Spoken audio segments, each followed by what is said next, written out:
श्री गणेशाय नमः। श्री रामाय नमः। अस्मद्गुरुभ्यो नमः। अस्मत् परम गुरुभ्यो नमः।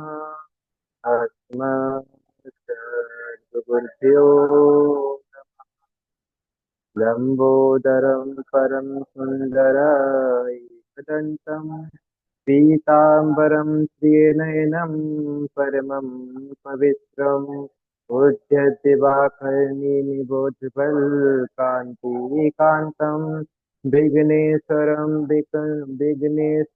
सकलविघ्नहरं नमामि। अखण्डमण्डलाकारं व्याप्तं येन चराचरं तत्पदं दर्शितं येन तस्मै श्रीगुरुवे नमः। नारायणं नमस्कृत्य नरं चैव नरोत्तमं देवी सरस्वतीं व्यासं ततो जयमुदीरये। जयतु देवो देवकी नन्दनोऽयं जयतु कृष्णो वृषणवंश वृषणः वंशदीपः जयतु मेघ श्यामलः कोमलाङ्गः जयतु पृथ्वी भारनाथो मुकुन्दः। श्री राम राम रघुनंदन राम रामा श्री राम राम भरताग्रज राम रामा श्री राम राम रड़क कसे राम रामा श्री राम राम शरणं भव राम रामा।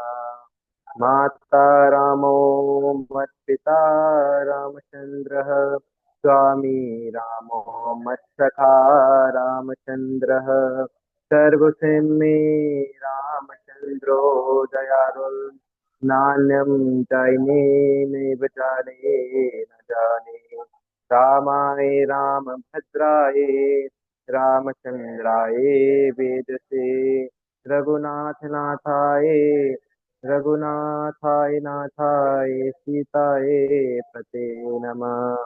भक्त भक्ति भगवंत गुरु चतुर नाम बपु एक इनके पद बंधन किए नासत विघ्न अनेक। बोलिए सीताराम जी महाराज की जय। तुलसीदास महाराज की जय। हनुमान जी महाराज की जय। जय जय सीताराम। अखिल ही प्रतिनीय परमात्मा पुरुषोत्तम गुण गुण निलय कौसल्या नंद नंदन परम ब्रह्म परमेश्वरम परम सौंदर्य माधव लाभ सदा संतु परम आनंद रस सार सरोवर समुद्भुत पंकज कौसल्या आनंद वर्धन अवध नरेंद्र नंदन श्री रघुनंदन विदेह बनस बैजयंती जनक नंदनी श्री जानकी जी। माँ भगवती जगदीश्वरी माँ सुनैना की आंखों की पुलकिका जानकी जी। विदेहजा जनकजा जनक तनया श्री जानकी जी। श्री राम प्राण वल्लभी जानकी जी। इन दोनों युगल सरकार श्री सीता रामचंद्र भगवान के चरण कमलों में बारंबार प्रणाम। तीनों मैया चारों भैया को कोटि कोटि प्रणाम। अनंत बलवंत बलवंत हनुमान जी महाराज के चरणों में बारंबार प्रणाम। यहाँ पर समस्त उपस्थित भक्तजनों के हृदय में विराजमान श्री राम जी को मेरा बारंबार प्रणाम। सज्जनों, हम लोग अत्यंत ही भाग्यशाली हैं जो वेद रूपी रामायण श्री राम कथा सुनने का पावन संकल्प आप लोगों ने अपने हृदय में धारण किया है। कई कई जन्मों के हमारे पुण्य उदय होते हैं तब जाके हमको भगवान की कथा श्रवण करने को प्राप्त होती है। तथा ये जो भगवान की कथा हमको सुनने को प्राप्त हो रही है कब प्राप्त होती है? तो ये भगवान की कथा हमको तब जाके प्राप्त होती है जब भगवान की विशेष कृपा हो।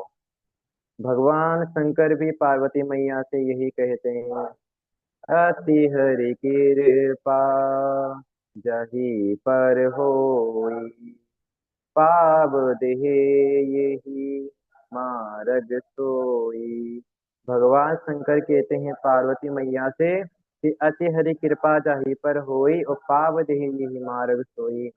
जिन लोगों पर भगवान की विशेष कृपाएं होती हैं उन्हें ही भगवान की कथा श्रवण एवं पढ़ने को प्राप्त होती है।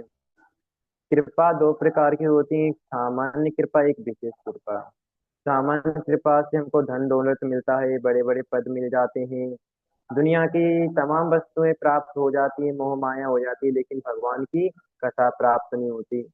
तो भगवान की कथा कब प्राप्त होती है? जब विशेष कृपा हो।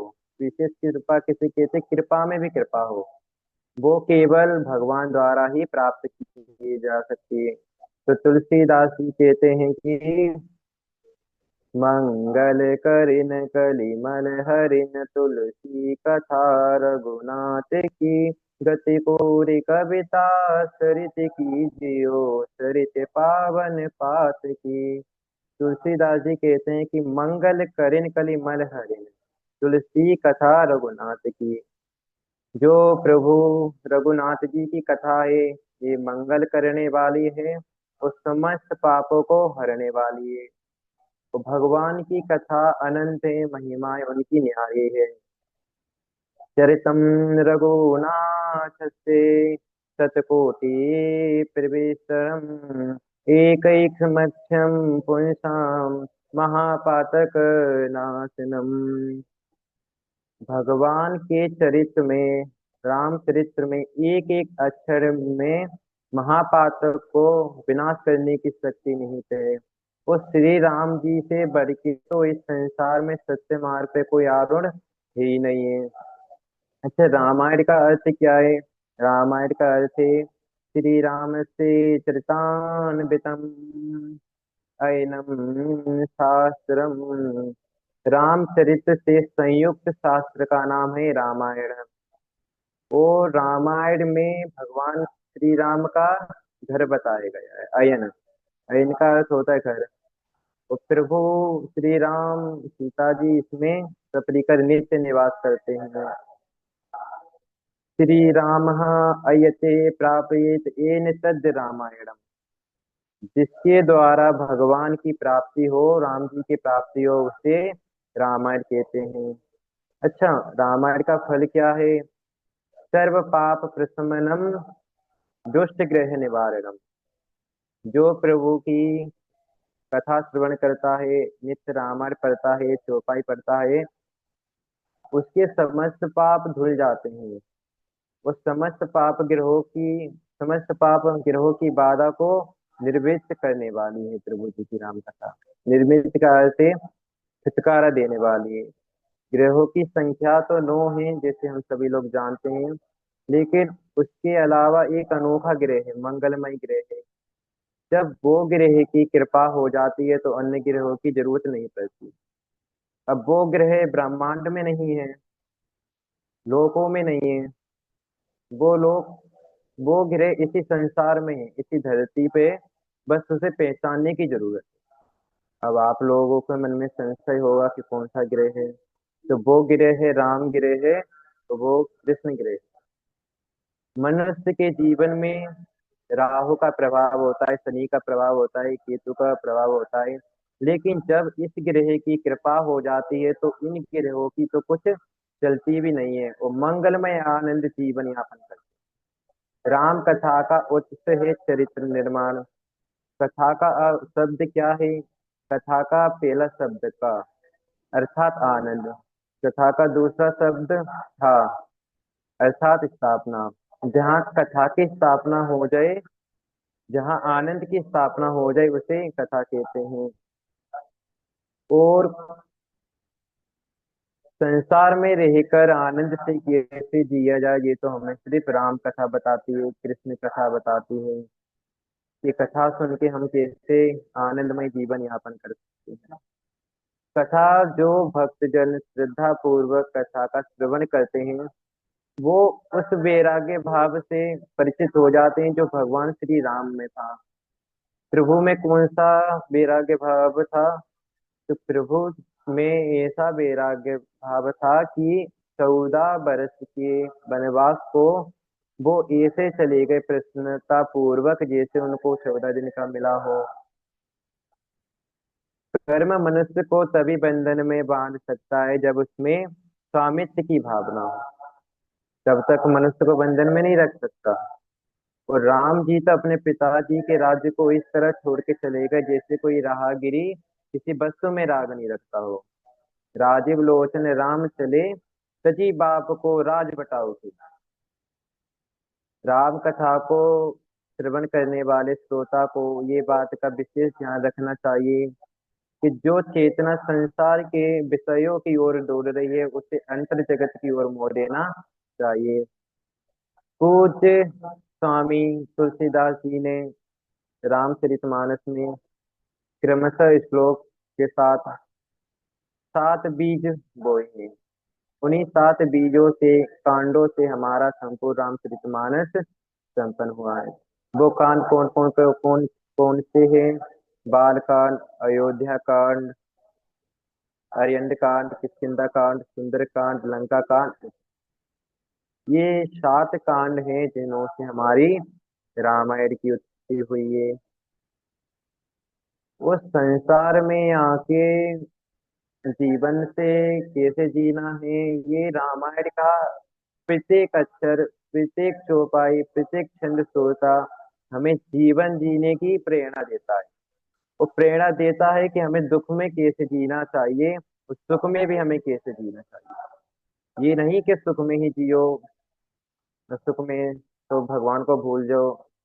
तो ये रामायण का श्रवण कर लो तो मतलब ये समझो कि जीवन से किसी भी समस्या का अपन समाधान पा सकते। और दुख सुख तो जीवन में लगे ही रहते हैं।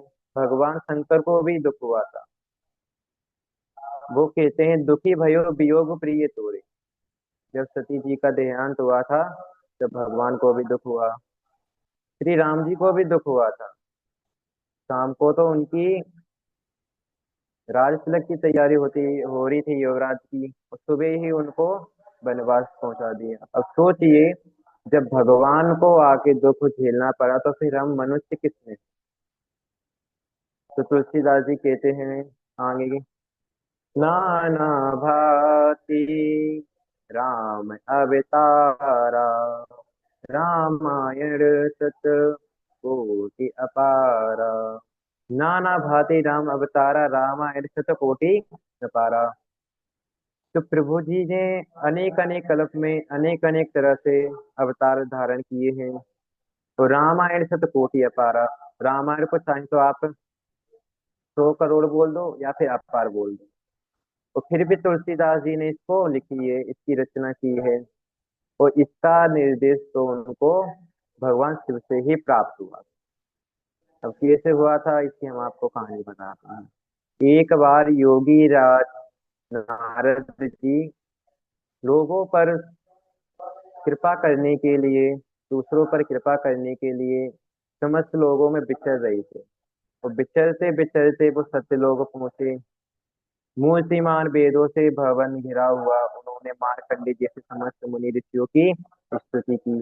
और स्तुति करते करते उन्होंने ब्रह्मा जी की भाव भक्ति सहित स्तुति की और उनको साष्टांग प्रणाम किया। और नारद जी कहते हैं कि ब्रह्मा जी घोर कलयुग आने वाला है, मनुष्य असत्य का मार्ग चुनेगा, सत्य भाषण से विमुख हो जाएगा, दूसरे की पराये धन पे अपनी इच्छा जताएगा, तमाम तरह के उन्होंने बताए। तो इन लोगों का, नष्ट बुद्धियों वालों का कैसे परलोक सुधरेगा?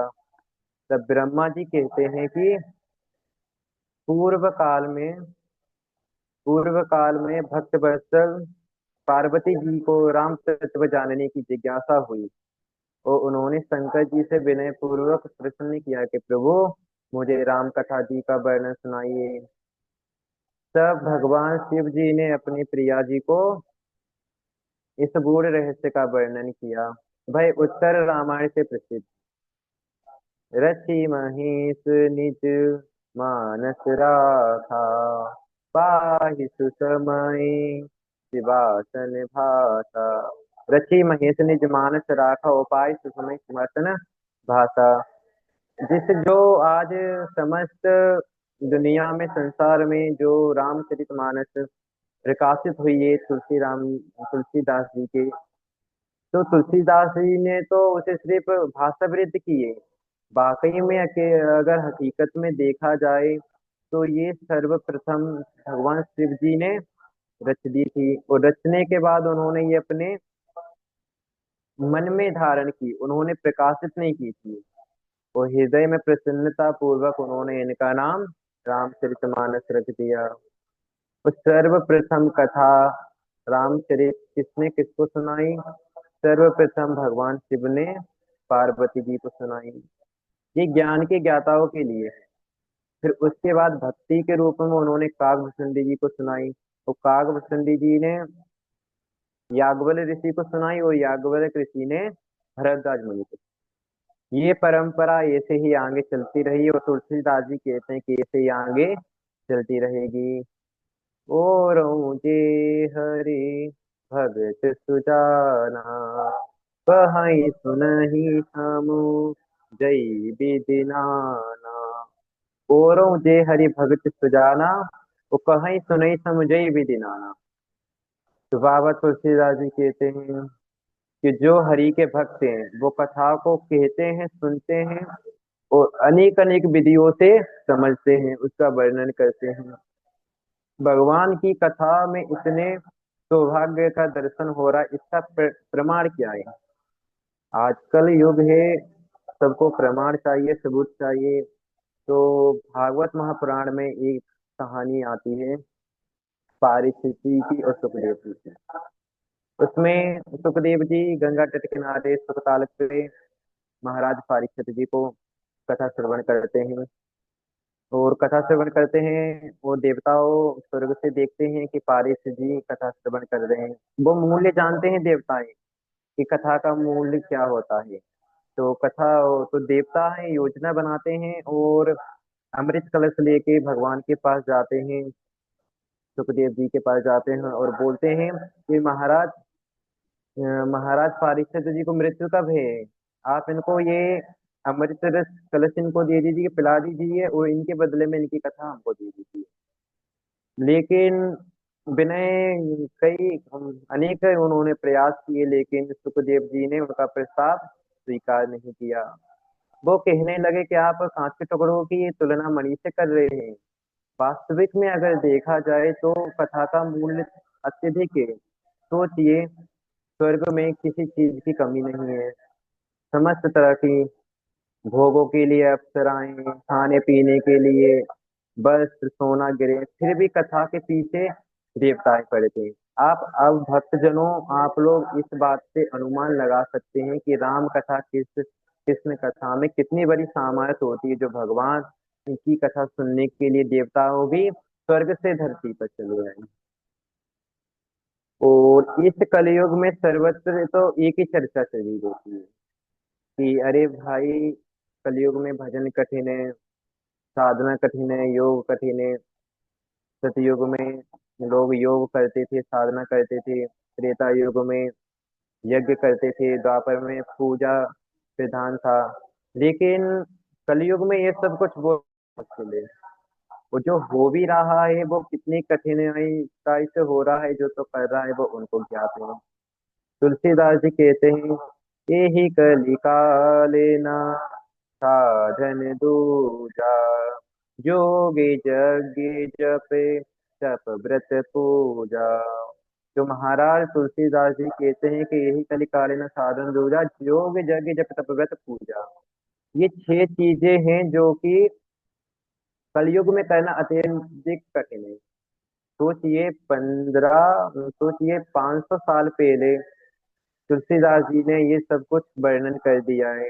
महान संत थे, उन्होंने बता दिया कि कलयुग में पूजा व्रत भी सरल नहीं है, मनुष्य को ये भी कठिन लगेगा। देख ही रहे हो आजकल व्रत होता है तो तमाम तरह के आइटम मनुष्य ग्रहण करता है। और व्रत भी शॉर्ट में चल पड़े आजकल तो, दिन में रख लो और शाम को हो गया व्रत बस। कई कई ये तो परम ज्ञानी ऐसे होते हैं कि बस 12 बजे तक कोई भगवान का व्रत रखा जाता है, 12 व्रत, 12 बजे के बाद भोजन ग्रहण। तो फिर किसी महान व्यक्ति ने पूछा तुलसीदास जी से कि जो व्यक्ति ये सब कुछ नहीं कर सकता उसका उद्धार किस तरह से होगा। तो तुलसीदास जी कहते हैं, राम ही सुमिरहि राम ही गाय, संतत सुनहि राम गुण ग्राम।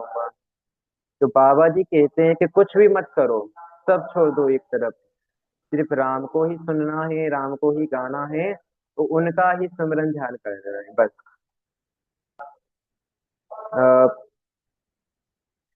समय सीमा को देखते हुए आज की कथा को यहीं यहीं आराम देते हैं। आगे का संवाद हम अगले दिवस में श्रवण करेंगे। बोलिए सीताराम जी भगवान की जय, तुलसीदास जी महाराज की जय, हनुमान जी महाराज की जय। जय जय सीताराम। ठीक है नीरज शर्मा जी, आपने अच्छा वक्तव्य किया है। ठाकुर जी कृपा बनी गुरु जी रहेगी। थोड़ा जल्दी जल्दी में कर दिया क्योंकि लंबा था ना, वो टाइम नहीं था।